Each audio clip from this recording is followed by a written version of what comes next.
Hello everyone, and today we're going to be doing a little City Trial Stadiums tier list. And I'm going to be doing this all without a script because I just want to speak straight from the heart, you know. No BS, no nothing. So I'm ranking this based off of how fun the event is and also how rewarding the event is. So if you grind a certain patch throughout the game, like how likely are you going to win? And also how skillful you need to be in order to win that event. So that's the three categories we're going to be ranking them based off of. So starting off with my least favourite, Kirby Melee. The tier's name perfectly demonstrates how I feel about this event because it's not bad, but I'm pretty sure I could play this event with a blindfold on and still win. It doesn't require that much skill since you kind of just like grab a needle ability and spam the A button. And also, it's just not very fun. There are so much more better events in this game that achieve like the same thing. And also, character specials matter so much in this event. If you have a Crash Kirby or a Rocky, you can just do an explosion in the middle and there you go, you basically win. I'm sorry to the guys who like this event, but it's just not very fun, skillful, or rewarding. Because even if you have a really good machine, sometimes you're just so quick that you can't even control yourself. So I do apologize, both of the stadiums go down here.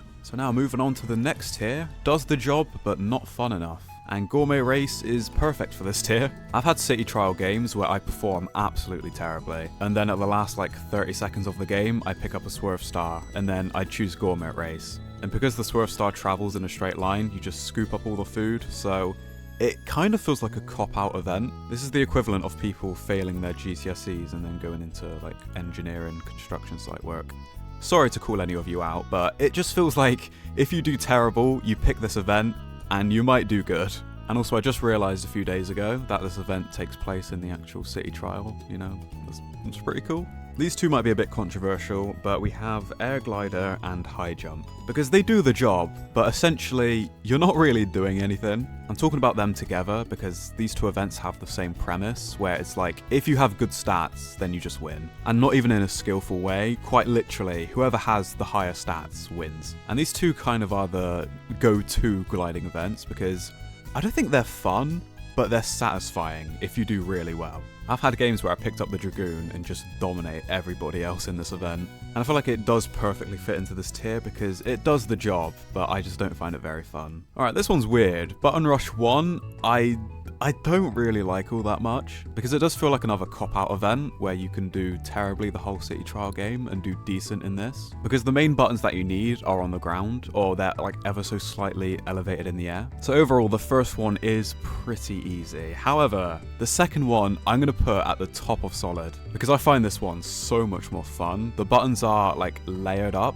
and you have to have a very good controlling vehicle in order to actually navigate the map. And rather than being in the middle, the big buttons are like in the corners and harder to get places. So even if you have a good gliding vehicle, then you can navigate the second Button Rush map so well because of course it's layered and you can glide all over the place, and if you have really precise movement, then you can make some really good plays. So I hope you see where I'm coming from. The first one is mediocre, second one is pretty good. And this event reminds me so much of Fall Guys, so there's that. So now we're actually properly starting off the solid tier, and these next three events are so similar, but I am just going to rank them in what I prefer because this is an ordered tier list, by the way. I do really love when games do the whole like navigating rails mechanic. Mario Kart World did it a few times with his P-switch missions, and I love it so much when you just hop from one rail to another. I think it's because I played a lot of Subway Surfers when I was younger. Similar vibes to how that goes. But yeah, Rail Panic is honestly really good because if you have good top speed, then you just zoom ahead. And obviously you need good boost as well because you need to navigate to the boost panels in order to go faster.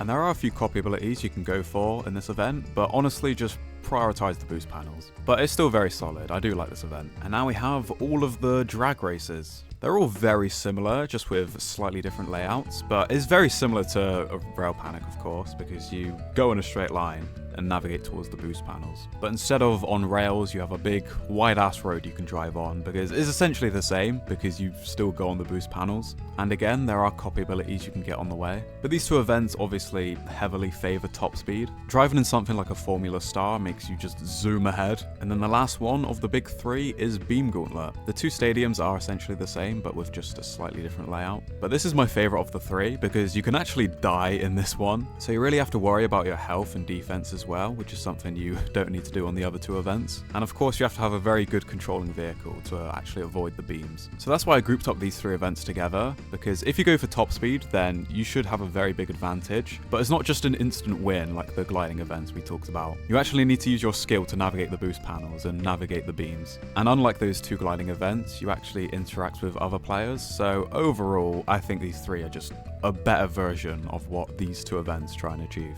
So next up, I want to talk about the first boss fight. I don't know if I should talk about the boss fights overall, because, I mean, they're cool. Don't get me wrong, I do like them. Whoever deals more damage wins. It's a good way to test machine mobility along with offense. But I am going to have to put Marks as the worst boss, because, I mean, I love Marks, my boy. He's such a silly little guy, but he is kind of all bark, no bite. Actually, no, he's kind of more like 100% attack, 0% damage, because he's really flashy with his moves. But he actually doesn't deal that much damage, and it's so easy to hit him. He doesn't move around a lot, and most of the time you can just tank all of the damage that he deals to you. I just think the 3 other bosses are so much better, which we'll talk about in a bit.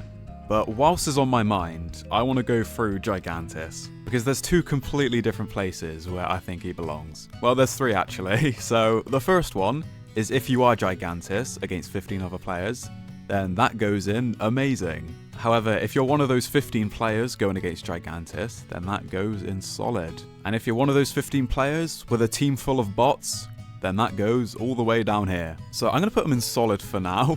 I'll talk about the solo experience when we get up to amazing. But with a team of competent players, this event is really fun. I love the thrill and excitement of taking down a raid boss. And when you die, it feels so terrible because you're playing as a team. Obviously, your teammates are very dependent on this event, but I feel like it's not that hard to grasp, because if you have good offense and defense, then you should be on the front lines attacking him. And for the people who aren't as confident in their patches, then just stay back, grab the copy abilities, and attack from afar. Because I've had games where people just die instantly, people don't die at all, and we deal no damage. So it is a really tricky event to conquer, and I've not even killed him yet. I got so close in a recent video. No way.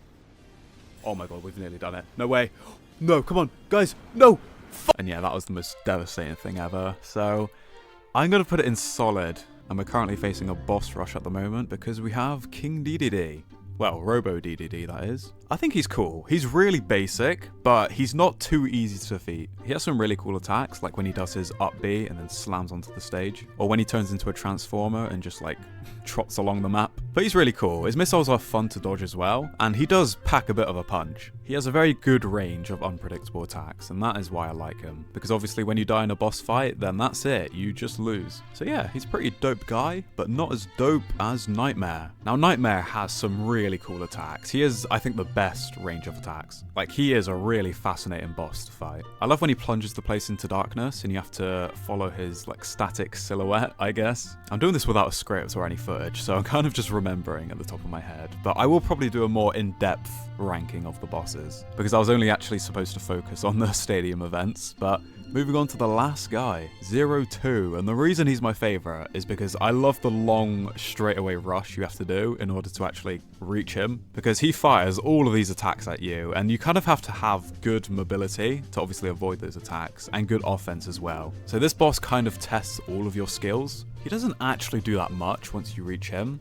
Like, he doesn't have a very good range of attacks, but I feel like in this boss fight, you're more likely to die than any other ones. It's probably a skill issue, but I have died twice to this guy. But I think that just makes it so much more exciting, because for me, this is definitely the hardest boss, as opposed to the other 3, and I guess Gigantis. So yeah, as I said, don't want to talk too much about bosses. I think you've basically got the gist of it. So moving on to our next actual event, we have Skydive. I really love this one a lot. It's really simple, literally just go down, collect the hoops, and if you have a really good gliding vehicle, then you can just zoom ahead and go down, get all of the big numbers, reach the 1,000 points at the end, and it's so satisfying. I love this one so much. And even if you have a not so amazing vehicle, then you can still do pretty well in this event if you're skilled enough. I remember one game I had a compact star and I still won by getting the 1,000 points at the end. But yeah, it's just a really good gliding event, although there is one more that we'll get to in just a bit. But our last stadium in Very Good is the oval circuit. This one is really simple, but I just really like it for some reason. It's obviously a speed-based event, but I think the reason why I like this so much is because you have to have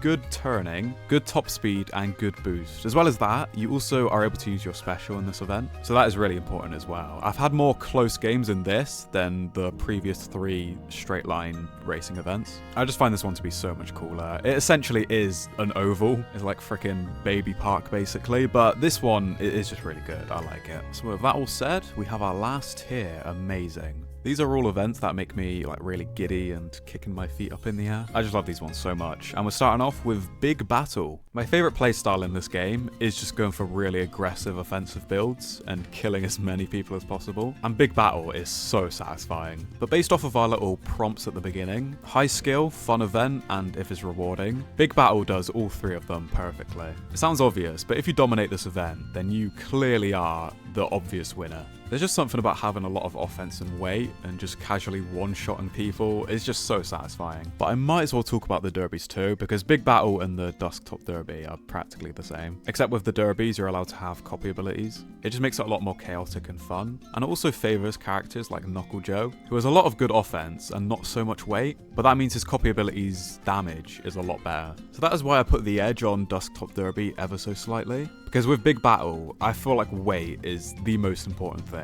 But with the derbies, the copy abilities play a lot more of a better role, I'd say. But yeah, I just find them both incredibly fun. Definitely my favourite ways of playing the game. Alright, our penultimate event is the single race. And obviously I'm not going to rank every single individual track. That could be something else for its own video. But I suck at the single races. I don't know the maps, I don't know the layouts, but this is a really rewarding last challenge. Because all of your patches come into play when you're doing a single race. It just feels like every character has a pretty fair shot at winning in this, because all of their specials come into play as well. And it's just a really good frantic way of determining the winner, because it's a pretty fair event. And as I said, if you have good overall stats, then you can probably win this event. It's not just about the top speed. Obviously that is the most important patch you need for this, but still. It's one of the most skillful events, and I love it for that reason. But now we have my favourite city trial event. And that is Target Flight. All 3 versions I love equally. They're all at the top for me. To me, this is easily the most fun event in the game. And I love the high risk, high reward aspect, because if you go for an 100, obviously that's risky in itself. But if you miss a single 100, then you basically eliminate your chances of winning. And I also love if you miss an 100, then the barrier stays still, which is why sometimes I actually let everybody else go first and just hope that they don't get the 100, so then it's easier for me. And you don't even need to have that amazing of a machine to win in this event. If you have someone that lifts off of the ground and can fly, then you have a pretty fair shot at winning. It's just a lot harder, which is where the skill comes into play. But yeah, it's a high skill, very high rewarding event, and so much fun too. I feel like with a lot of these events, you don't even need to explain why it's so good, because really they are just mini games at the end of the day, so they're not going to be massively in-depth or anything. And that's kind of what I wanted this video to be, not like a massively hour-long in-depth video about all of these events. I just wanted a quick little explanation of what I think of all of these events. So I will definitely do another one of these in the future, but actually script it and make it when I have a lot more experience with this game. But yeah, I hope I satisfied you. I did say, but I am talking to a blank screen. I'm just talking about these events off of pure memory. So I'm sorry if this wasn't the best explanation of these events, but I hope you enjoyed anyway. Subscribe if you did, and I hope you respect this list, and I'll see you all next time.